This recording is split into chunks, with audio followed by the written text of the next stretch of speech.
एक बार फिर आप सभी को प्रभु यीशु मसीह के जीवित, पवित्र और सामर्थी नाम में जय मसीह की। धन्यवाद करते हैं, उसने हमें एक और ये मौका दिया।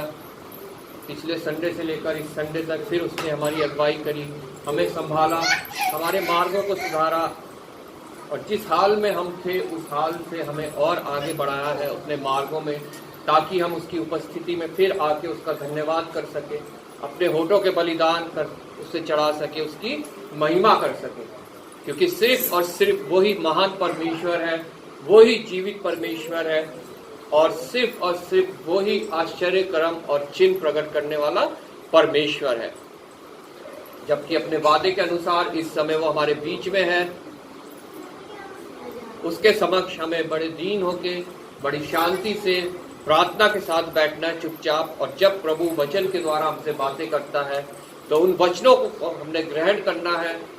क्योंकि हमने प्रार्थनाएं की, हमने अपने बात प्रभु तक पहुंचा दी, लेकिन अब प्रभु जो हमसे कहना चाहता है उसको हमें बड़े ध्यान से ग्रहण करना है और अपने हृदय में उसको यहाँ से लेके जाना है, ताकि वो हमारी आत्मा को बल दे सके। और उस गरजने वाले सिंह जिसके विषय में हमने पढ़ा अभी, पहला पत्रस उसके 5 अध्याय में, उस गरजने वाले सिंह से हम अपनी रक्षा कर सके, जो उन सब को फाड़ खाने के लिए घूम रहा है, जो प्रभु यीशु मसीह के चरणों में आते हैं, प्रभु यीशु मसीह पे विश्वास करते हैं। जब हम यहाँ बैठे हैं, हम उस वचनों को याद करें जो अभी हमने पढ़े थे, पहला पत्रस उसके 5 अध्याय में, कि अपनी चिंता मुझ पे डाल दो क्योंकि मुझे तुमसे ध्यान है, क्योंकि मुझे तुम्हारा ध्यान है। हो सकता है हमारे हृदय में बहुत सी चिंताएं हो, बहुत सा डर हो, बहुत सा भय हो, लेकिन ये वो समय है जब सारी चिंताएं हमें अपने प्रभु के ऊपर डाल देनी है। हालेलुया।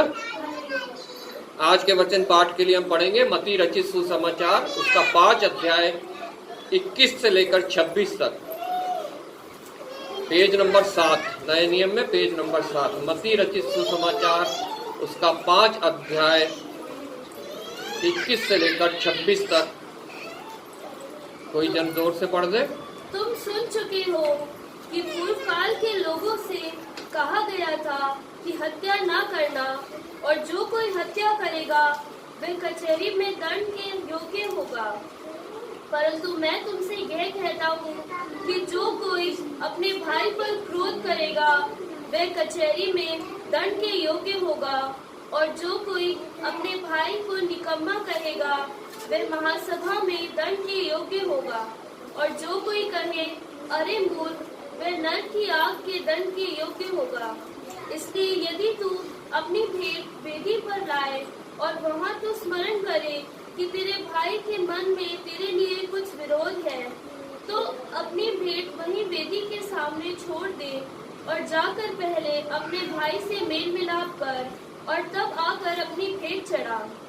जब तक तू अपने मुद्दे के साथ माल ही में है, उससे झटपट मेल मिलाप कर ले। कहीं ऐसा न हो कि मुद्दे तुझे हाकिम को सौंपे और हाकिम तुझे सिपाही को सौंप दे और तू बंदीगृह में डाल दिया जाए। मैं तुझसे सच कहता हूँ कि जब तक तू कौड़ी कौड़ी भर ना दे, तब तक वहाँ से छूटने ना पाएगा। प्रभु के वचन के पढ़े और सुने जाने में आशीष हो। आइए हम प्रार्थना करें। हालेलुया। धन्यवाद पिता परमेश्वर, धन्यवाद करते हैं एक बार फिर पिता परमेश्वर, तूने हमें ये मौका दिया कि हम तेरे चरणों में बैठ के तेरी वाणी को सुन सके प्रभु, जो हमारे लिए सबसे उत्तम भाग है प्रभु। धन्यवाद करते हैं इस वचन के लिए जो हमारे बीच में अभी पढ़ा गया, सुना गया। पिता परमेश्वर, ये तेरा जीवित वचन है, इसके द्वारा जो कुछ बातचीत तो हमसे करना चाहता है वो हम पे जाहिर कर प्रभु, और हमारे हृदयों की भूमि को तैयार कर कि जब वचन का बीज पड़े तो वो नाश न हो, बल्कि बहुत सा फल पिता परमेश्वर ले के आने वाला हो। इस वचन के द्वारा पिता परमेश्वर हम सबको आशीषित कर, इस क्षेत्र को पिता परमेश्वर आशीषित कर, और पिता परमेश्वर इस कलीसिया को पिता परमेश्वर तू प्रभु अपनी सामर्थ्य से और अपनी पिता परमेश्वर धार्मिकता से और अपने न्याय से पिता परमेश्वर आगे बढ़ा। और प्रभु यहाँ आने वाला प्रत्येक जन पिता परमेश्वर अपने हर एक उस भय से, चिंता से, घबराहट से मुक्ति पा सके प्रभु, जो उन्हें व्याकुल कर रही है, विचलित कर रही है प्रभु। धन्यवाद करता हूँ पिता परमेश्वर, तेरा वचन चंगाई देता है, तेरा वचन छुटकारा देता है, तेरा वचन पिता परमेश्वर हमें उद्धार तक ले जाता है। प्रभु इस सामर्थी वचन को मैं तेरे हाथों में सौंपता हूँ। प्रभु धन्यवाद करता हूँ, तूने मुझे भी एक बार फिर विश्वास योग्य जाना है और पिता परमेश्वर अपनी सामर्थ देकर ये वचन की पिता परमेश्वर सेवा दी है, जिसके योग्य मैं नहीं पिता परमेश्वर, पर पिता परमेश्वर तू पिता परमेश्वर अपने द्वारा प्रभु, अपनी सामर्थ के द्वारा, अपनी आत्मा के द्वारा प्रभु मुझे इस्तेमाल करता है। मैं तेरा धन्यवाद करता हूँ। एक बार फिर अपने हाथों को बढ़ा, इन होठों को छू के शुद्ध हो जाए और जो कुछ इनमें से निकले वो सिर्फ और सिर्फ तेरी वाणी हो प्रभु, और हमें ग्रहण योग्य हो। एक बार फिर आदर महिमा तुझे देते हुए धन्यवाद के साथ प्रभु यीशु के नाम से मांग लेते हैं, आमीन। हम सब जानते हैं मत्ती रचित सुसमाचार उसका 5, 6, 7 अध्याय पहाड़ी उपदेश के रूप में हमने जितने प्रभु यीशु मसीह को जानते हैं, जिन्होंने वचन को पढ़ा है, वचन की शिक्षा पाई है, वो सब इन वचनों को अच्छी तरह से जानते हैं, क्योंकि ये पहाड़ी उपदेश हमें संडे स्कूल से ही पढ़ाए जाते हैं, सिखाए जाते हैं। और यहाँ पे इस समय 5 अध्याय के 21वीं आयत से प्रभु यीशु मसीह अपने चेलों को और वहां उपस्थित भीड़ को यह उपदेश दे रहा है, और आज यहाँ पे हमें ये उपदेश दे रहा है इन वचनों के द्वारा कि तुम सुन चुके हो। ये कहां की बात कर रहा है प्रभु? तुम सुन चुके हो। कहां से सुन चुके हो? जब हम पुराना नियम पढ़ते हैं, जब हम वचन को पढ़ते हैं, इसके पुराने नियम में ये सब बातें लिखी गई हैं जो प्रभु यहाँ पे बता रहा है। तुम सुन चुके हो कि पूर्व काल के लोगों से कहा गया था कि हत्या ना करना। कहाँ पे कहा गया था? निर्गमन के पुस्तक में हम पढ़ते हैं 10 आज्ञाएं, उसमें एक आज्ञा ये भी है कि तुम हत्या ना करना, और जो कोई हत्या करेगा वह कचहरी में दंड के योग्य होगा। जो कोई हत्या करेगा वह कचहरी में दंड के योग्य होगा। हत्या क्या है? सिर्फ किसी का खून कर देना, किसी को चाकू मार देना हत्या नहीं है। अभी पुराने नियम में यहेजकेल की पुस्तक में हमने पढ़ा बड़े अच्छे से हत्या के विषय में कि हत्या क्या है, खून हमारे ऊपर किनका आ सकता है। हालेलुया। वहां पे लिखा है कि तुम अगर कोई गलत कर रहा है उसको चिताते नहीं हो, उसके 33 अध्याय में हमने पढ़ा है, उसे चिताते नहीं हो और वो अपने अधर्म में मरता है तो उसका खून का इल्जाम मैं तुम्हारे ऊपर दूंगा। ये तुम्हारे लिए एक हत्या है, तुमने एक हत्या कर दी। लेकिन अगर तुम उसे चिता देते हो तो उसका वो तो अपने अपराधों में मरेगा ही मरेगा, उसका दंड तो उसको मिलेगा ही मिलेगा, लेकिन तू बच जाएगा उस खून के इल्जाम से, क्योंकि तूने जाके उसे चिताया, तूने जाके उसको बताया कि तू ये गलत कर रहा है, तू ये प्रभु के विरोध का काम कर रहा है, जो तू प्रभु को ग्रहण नहीं कर रहा है और उसकी बातों को मान नहीं रहा है। अगर हम ऐसा नहीं करते हैं तो प्रभु का वचन यहाँ पे 9 आयत में लिखा है, परंतु यदि तू दुष्ट को उसके मार्ग के विरोध में चिताए कि वह अपने मार्ग से फिरे और वह अपने मार्ग से ना फिरे तो वो अपने अधर्म में फंसा हुआ मरेगा, परंतु तू अपना प्राण बचा लेगा।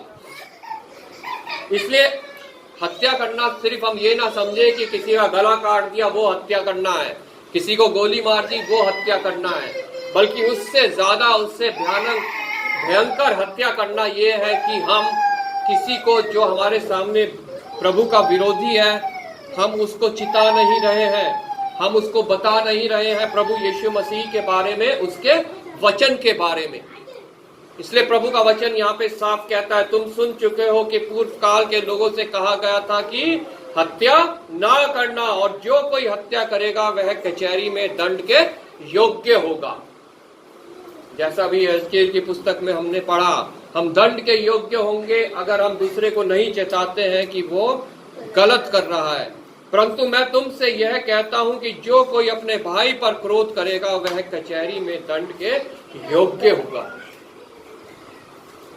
प्रभु का वचन यहाँ हमारे को एक बहुत गंभीर बात बता रहा है कि हम लोगों ने अपने भाई के ऊपर क्रोध भी नहीं करना है। अगर हमने उसके ऊपर क्रोध कर लिया तो हम दंड के योग्य हैं, हमारे को फिर कोई बचा नहीं सकता है।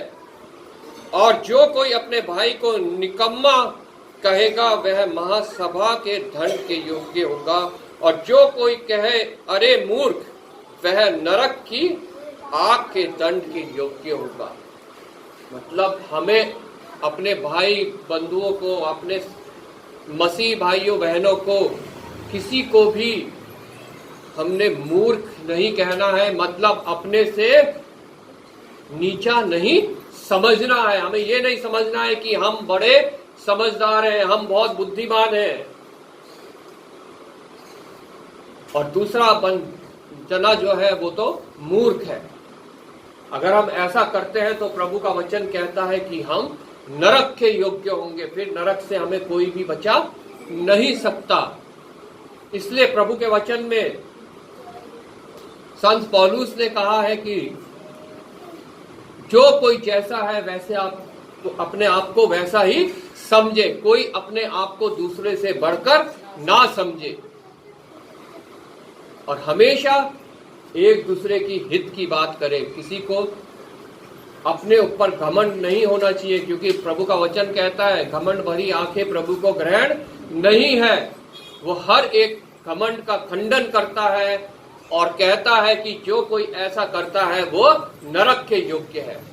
इसलिए प्रभु का वचन हमेशा नम्रता की बातें सिखाता है, नम्र बनने को कहता है, दीन बनने को कहता है, और कहता है कि जो कोई अपने आप को ऊंचा समझेगा वो नीचा किया जाएगा, और जो कोई अपने आप को नीचा समझेगा वो ऊंचा किया जाएगा। हालेलुया। इसलिए यहाँ पे प्रभु साफ साफ कह रहा है कि कोई अपने भाई को मूर्ख कहता है तो वह नरक के योग्य होगा, नरक की आग के योग्य होगा। बड़ी गंभीरता से आज हमें यह सोचना है, अपने आप को जांचना है, मुझे आप लोगों को, कि क्या हम दूसरों को अपने से कम तो नहीं समझ रहे हैं, दूसरों को अपने से कम बुद्धिमान तो नहीं समझ रहे हैं, मूर्ख तो नहीं समझ रहे हैं, अपने आप को हम सुपीरियर तो नहीं समझ रहे हैं, ऊंचा तो नहीं समझ रहे हैं।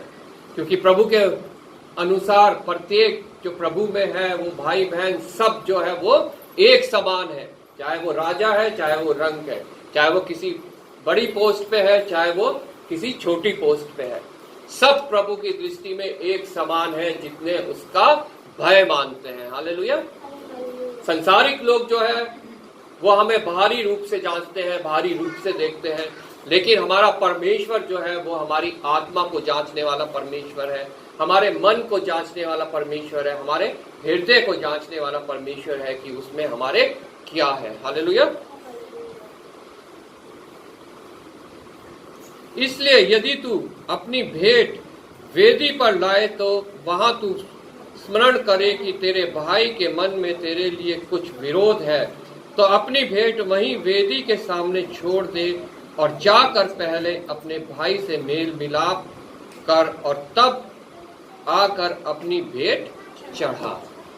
हम आते हैं, हम भवन में आते हैं प्रभु के, यहाँ पे आके हम हालेलुया प्रेज द लॉर्ड करते हैं, लेकिन प्रभु का वचन कहता है अगर तू आया है मेरे वेदी के सामने और अपने भाई या अपनी बहन के लिए अपने हृदय में विरोध लेके आया है, तो तेरे लिए मेरे पास कुछ भी नहीं है। पहले जा अपने उस भाई, अपने उस बहन से जाके मेल मिलाप कर, तब आ मेरे चरणों में, मेरी वेदी के समक्ष, तो फिर देख मैं तेरे लिए क्या क्या नहीं करता हूं। इसलिए बहुत गंभीर बात है, हमारे विरोध में अगर कोई कार्य कर देता है हमारा भाई बहन, तो हम उसको अपने हृदय में हमेशा रखे रहते हैं। प्रभु का वचन कहता है ये करना बहुत गलत है। हम ऊपरी तौर से तो अगर वो माफी मांगता है हम कह देते हैं ठीक है, लेकिन हमारे हृदय में अगर हम उस बात को रखते हैं तो ये प्रभु के विरोध की बात है। और फिर चाहे हम कितनी भी आराधना स्तुति कर ले, कितने भी हम कलीसिया में चले जाएं, सभाओं में चले जाएं, बड़े बड़े कन्वेंशंस में चले जाएं, दिन रात प्रार्थना करते रहें, हमारे लिए कुछ भी संभव नहीं है। इसलिए सबसे पहले अपने हृदय को, अगर किसी के प्रति हमारे हृदय में कोई बैर भाव है, कोई विरोध है, तो सर्वप्रथम हमें उस बैर भाव को, उस विरोध को अपने हृदय से दूर करना है। और ये मैं जानता हूं, ये हम अपने आप से नहीं कर सकते हैं, ये हम अपने आप से नहीं कर सकते हैं। इसके लिए हमें प्रभु की सहायता लगेगी। इसलिए हमें प्रभु से सहायता मांगनी है कि अपनी सामर्थ भेज प्रभु, हमारे हृदय को जांच, और इसमें अगर किसी के विरोध की या तेरे विरोध की कोई बात पाई जाती है तो उसको हमसे दूर कर। निश्चय प्रभु अपनी सामर्थ देता है और हम उस बात से छुटकारा पाए सकते हैं जो हमारे हृदय को उस चीज से भरे हुए है, उस द्वेष से भरे हुए हैं, उस नफरत से भरे हुए हैं जो हमारे भाई और हमारे बहनों के प्रति हमारे हृदय में रहती है। हालेलुया। इसलिए प्रभु का वचन साफ साफ कहता है कि अगर तुम मेरी वेदी के समक्ष आते हो कुछ अपने भेंट चढ़ाने के लिए, अपने होठों के बलिदान चढ़ाने के लिए, प्रभु हमसे क्या भेंट चाहता है? सिर्फ हमारे होठों के बलिदान, धन्यवाद के बलिदान, महिमा स्तुति के बलिदान। अगर तुम ऐसा करने आते हो और तुम्हारे हृदय में किसी तुम्हारे भाई बहन के प्रति विरोध है, तो पहले जा उससे मेल मिलाप कर और फिर आके अपनी भेंट चढ़ा। हालेलुया। तब वो ग्रहण योग्य होगी।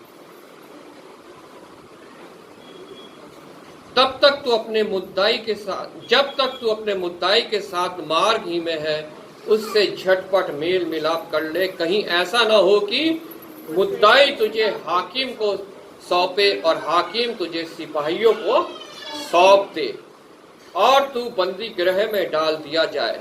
ये कहाँ की बात हो रही है? नरक की बात हो रही है। कि बंदी गृह संसार का बंदी गृह नहीं है, ये बंदी गृह है वो बंदी गृह जो शैतान और उसकी सेना के लिए तैयार किया है।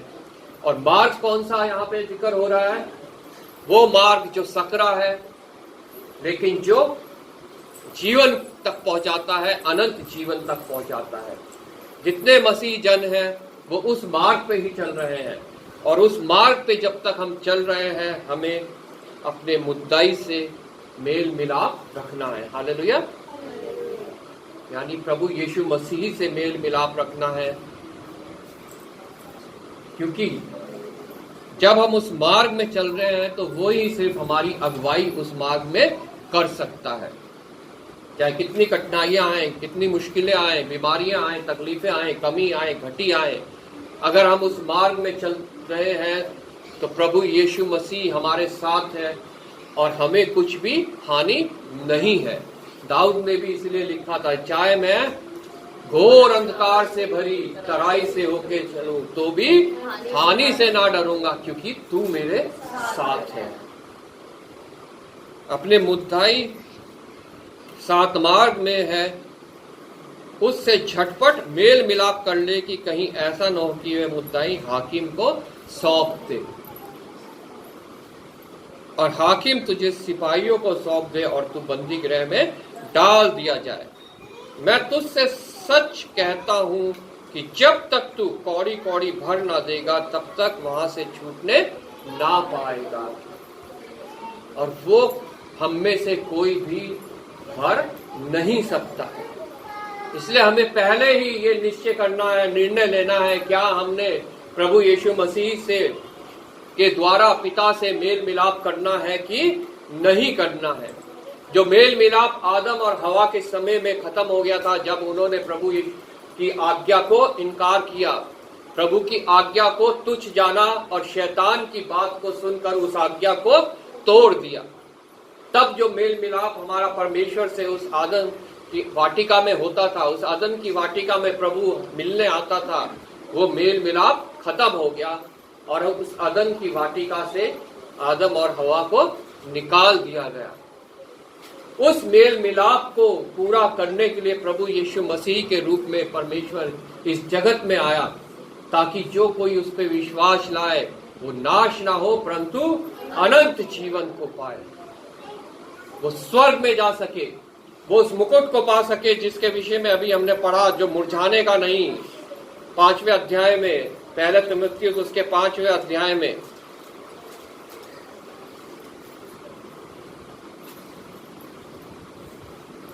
चौथी आयत, जब प्रधान रखवाला प्रकट होगा तो तुम्हें महिमा का मुकुट दिया जाएगा जो मुरझाने का नहीं। उस मुकुट को पहला पत्रस के 5 अध्याय 4 आयत में ये लिखा हुआ है, ताकि हम उस मुकुट को पा सके। हालेलुया। हम लोग सब वचन पढ़ते हैं, वचन मनन करते हैं, सुनते हैं। क्या आप लोग जानते हैं हमारे देश को आजादी, जब 15 अगस्त अभी मनाने जा रहे हैं हम अपने देश का स्वतंत्र दिवस, हमारे देश को आजादी भी इन वचनों के द्वारा मिली है। Praise Lord. एक बैरिस्टर मिस्टर M.K. गांधी, आपने सब नाम सुना होगा उसका। वो जब अफ्रीका में थे, जेल में थे, उन्हें जेल में जब डाल दिया गया था तो इन वचनों को उन्होंने वहां पे पढ़ा। इन वचनों को उन्होंने वहां पे पढ़ा और जब वो हिंदुस्तान आए, जब वो एक महात्मा बन गए, जिनको हम बापू के नाम से जानते हैं, महात्मा गांधी के नाम से जानते हैं, उन्होंने इन वचनों को इस्तेमाल करते हुए इस देश को आजादी दिलाई। कितना खून खराबा हुआ, कितने युद्ध हुए, कितने स्वतंत्रता सेनानी जो है उन्हें फांसी पे चढ़ाया गया, मारा गया, लेकिन ये देश आजाद नहीं हो पाया। आजाद हिंद फौज की सुभाष चंद्र बोस जी ने आजाद हिंद फौज का गठन किया, लेकिन यह देश आजाद नहीं हुआ। लेकिन जब इन वचनों का इस्तेमाल किया गया तो ये देश आजाद हो गया। हालेलुया। जो कोई तेरे एक गाल पे थप्पड़ मारे उसकी ओर दूसरा भी फेर दे। जैसा अभी हमने गीत में गाया था, कौन सा गीत था? अपनों को तो इस दुनिया में सब प्यार करते हैं, गैरों को भी प्यार करना मसीहा सिखाते हैं। जो कोई तेरे एक गाल पे थप्पड़ मारे उसको दूसरा भी फेर दे। जो कोई तुझे 1 मील बेगार में ले जाए तू 2 मील साथ जा। जो तेरा कुर्ता ले ले उसे अपनी धोती भी दे दे। महात्मा गांधी ने इन वचनों का इस्तेमाल किया हमारे देश में अहिंसा के द्वारा। जो प्रभु यीशु मसीह की शिक्षा है अहिंसा की, वो उनसे कभी भी हिंसा को नहीं अपनाया। प्रभु यीशु मसीह ने जब वो कोड़े मारे गए, उसको सलीब लेके उसको ले जाया गया, रोमी सैनिक जो है उसका मजाक उड़ा रहे थे, थूक रहे थे और लोग कह रहे थे, अरे इसने तो कितने आश्चर्य कर्म किए जब उसे सूली पे लटका दिया कि उतर रहा और एक और आश्चर्य कर्म कर ले। लेकिन प्रभु ने कभी भी ऐसा नहीं किया। जबकि स्वर्गदूतों की सेना उसके लिए तैयार थी, वो एक बार बोले और वो आके यहाँ सबका सत्यानाश कर दे, लेकिन प्रभु यीशु मसीह ने ऐसा नहीं किया। उस अहिंसा के पाठ को महात्मा गांधी जी ने इस देश में दोहराया, जो इन वचनों के द्वारा उसने पाया था। हालेलुया। लेकिन इस देश में अभी भी प्रभु यीशु मसीह के बारे में जानने वाले लोग बहुत कम हैं, बहुत थोड़े हैं। और बहुत से अभी भी ऐसे लोग हैं जिन्होंने अभी एक बार भी प्रभु यीशु मसीह के वचन को नहीं सुना है, प्रभु यीशु मसीह के बारे में नहीं सुना है। वो सब यही सोचते हैं, ये महात्मा गांधी जी ने बोला कि एक गाल पे कोई थप्पड़ मारे तो दूसरा भी फेर दे। क्योंकि उन्होंने वचनों का तो इस्तेमाल किया, लेकिन ये नहीं बताया कि ये वचन मैंने कहां से सीखे, ये वचन मेरे पास कहां से आए, ये उन्होंने नहीं बताया। अगर वो ये बता देते तो आज ये देश एक मसीही देश होता। हालेलुया। उन्होंने नहीं बताया। ये हमारा कर्तव्य है, हमारी ड्यूटी है कि हम ये औरों को बताएं कि ये वचन जो है इस पवित्र बाइबल के अंदर से आए हैं, जो प्रभु यीशु मसीह ने कहे और उनसे वो पाठ को सीख कर महात्मा गांधी जी ने, बापू जी ने जो है इस देश में जो है इन वचनों का इस्तेमाल किया, इस देश में आज़ादी लाने के लिए इन वचनों का इस्तेमाल किया। और हमारा देश आज जो आज़ाद है वो इन वचनों के द्वारा है। Praise Lord. जिन्हें महात्मा गांधी ने इस्तेमाल किया और इस देश में अहिंसा के द्वारा वो स्वतंत्रता को लेकर आए। इसलिए इन वचनों में साफ साफ लिखा है, क्या लिखा है? तुम सत्य को जानोगे और सत्य तुम्हें स्वतंत्र करेगा, आजाद करेगा। इस देश को तो स्वतंत्र कर दिया सत्य ने, लेकिन यहाँ इस देश के लोग अभी तक स्वतंत्र नहीं हो पाए हैं। वो अभी तक उस अंधकार में है, अभी तक मूर्ति पूजा में है, अभी तक व्यर्थ की आस्था में लगे हुए हैं। अभी तक जो है वो सोचते हैं कि उद्धार और किसी जरिए से मिल सकता है, जबकि उद्धार सिर्फ एक ही जरिया है, प्रभु यीशु मसीह। हालेलुया। अगर हम उद्धार पाना चाहते हैं, अगर हम उद्धार पा चुके हैं, तो उन लोगों को जो उद्धार पाना चाहते हैं, या उन लोगों को जिन्होंने अभी तक प्रभु यीशु मसीह के वचन को नहीं जाना है और उद्धार उनके लिए भी है, उन सब तक इन बातों को पहुंचाना मेरी ड्यूटी है, आप लोगों की ड्यूटी है। जैसा यहाँ अभी हमने यहेजकेल की पुस्तक में पढ़ा, अगर हम ऐसा नहीं करते हैं तो हम खूनी हैं, और खूनी के लिए कोई भी काम प्रभु की ओर से नहीं होता है। उसके लिए क्या है? वो मुद्दाई से सुलह नहीं करता है और वो बंदी गृह में डाला जाता है, वो नरक की आपके योग्य है।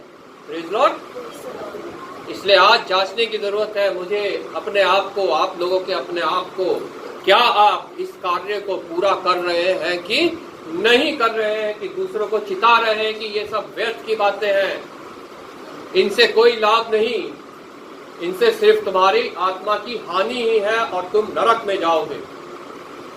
क्योंकि प्रभु यीशु मसीह सिर्फ एक ऐसा जरिया है, वो सलीब ही सिर्फ एक ऐसा जरिया है जिसकी ओर अगर तुम ताकोगे और जिसका नाम जो सलीब पे है प्रभु यीशु मसीह तुम लोगे तो तुम बचाए जाओगे। हालेलुया। उसके लिए कुछ खास करने की जरूरत नहीं है हमें। हम जानते हैं प्रभु यीशु मसीह को जब सलीब पे चढ़ाया गया तो उसके दोनों तरफ दो डाकू चढ़ाए गए, दो खूनी चढ़ाए गए, दो अपराधी चढ़ाए गए। उनमें से एक अपराधी ने प्रभु यीशु मसीह को देखा, उसे जाना कि ये तो वही इंसान है जिसने कोई अपराध नहीं किया और ये सूली पे लटका हुआ है। तो उसने उससे कहा, हे प्रभु, जब तू अपने राज्य में आए तो मेरी सुधि लेना। कोई उसने उसके बाद अच्छे काम नहीं किए। हम सोचते हम अपने अच्छे कामों के द्वारा, अपने धर्म के कामों के द्वारा, अपने दया के कामों के द्वारा हम जो है बचाए जाएंगे। कुछ उसे करने का वक्त नहीं मिला, लेकिन उसी समय प्रभु यीशु मसीह ने उससे कहा कि तू आज ही मेरे साथ स्वर्ग लोक में होगा। इसलिए ये मत आप इस गलत फहमी में ना रहिए कि आपके अच्छे काम, आपका गरीबों को खिलाना पिलाना, कपड़े पहनाना, रोगियों की सेवा करना और नाना प्रकार की जो आप सोचते हैं आपके अच्छे काम है, आपके धर्म के काम है, वो सब प्रभु के सामने मैले चिथड़े कपड़ों के समान है। वो ग्रहण योग्य नहीं है जब तक आपने प्रभु यीशु मसीह को ग्रहण नहीं किया हो।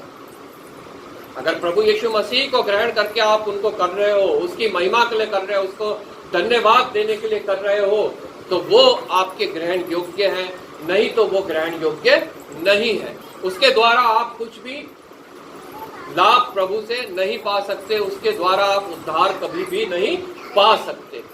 क्योंकि इस जो वचन में लिखा है कि उस अपराधी को तो कोई मौका मिला ही नहीं कि वो धर्म के कार्य करे, कोई अच्छे कार्य करे। उसने तो जिंदगी भर बुरे कार्य किए थे, लेकिन तब भी वो स्वर्ग लोक में गया क्योंकि उसने प्रभु यीशु मसीह पर विश्वास किया। हालेलुया। इसलिए आज हम अपने आप को जांचें कि हमारा विश्वास किस पे है और क्या उस विश्वास को हम दूसरों तक पहुंचा रहे हैं। क्या हम दूसरों को बचाने की कोशिश कर रहे हैं या हम उनके खून के अपराधी हैं। हालेलुया। उनके खून का दंड हमें मिलेगा और हम नर्क में जाएंगे। प्रभु यीशु मसीह आपको इस वचन के द्वारा आशीष दे। हम सब